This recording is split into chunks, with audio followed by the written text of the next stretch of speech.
Chair Cletus Springer made an impassioned plea for cooperation at the opening of the inaugural meeting of the COVID-19 Management Center on Thursday, November 11th. The pandemic recovery, recently set back by a devastating fourth wave, has also been forestalled by simmering vaccine resistance and an avalanche of disinformation. It's a prevailing sentiment that a small island state bereft of resources can ill afford, especially with lives at stake. I paraphrase Thomas Paine, who said, "These are the times that try our souls. We can shirk from the service if our country needs it, or we can stand resolute in its defense against the armies of COVID-19.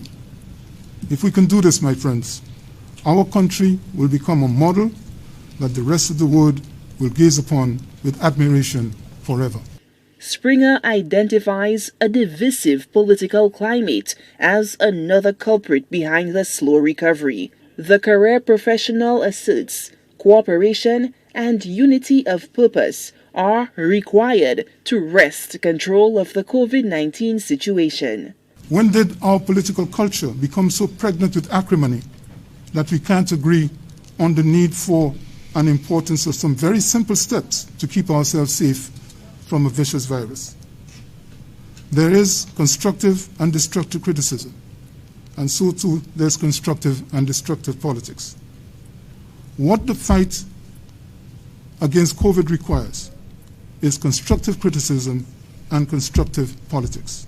A polarized landscape remains even months removed from the 2021 general election, with politically charged rhetoric filled with allegations and counter-allegations on both sides of the political divide on who is to blame for the fallout.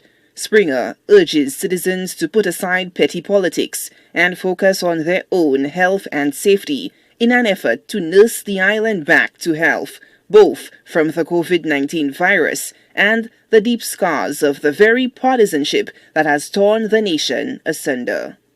I urge all institutions and agencies who have the power to influence a positive outcome in our fight against COVID to do what they can and must do to give our country a fighting chance against this virus.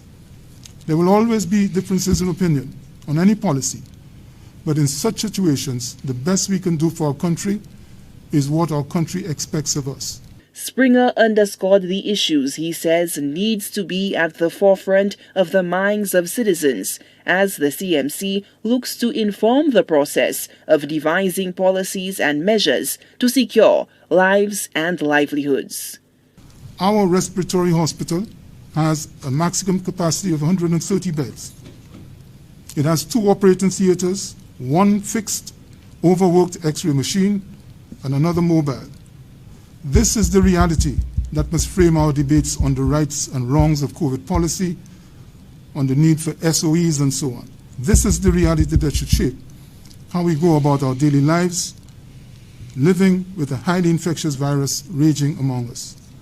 The role of the COVID Management Center is twofold: to advise Cabinet on COVID-19 matters and to oversee activities required to reduce and prevent the spread of the virus. These roles are guided by one metric, and that is keeping our hospitalization rate to under 20%. Our ability to live with COVID will depend on the movement of that metric, whether up or down. The chair of the COVID-19 Management Center remains optimistic that the steely resolve of officials, with the cooperation of all stakeholders, can see the country through these trying times of the COVID-19 pandemic. Solange Alfred, HTS News Force.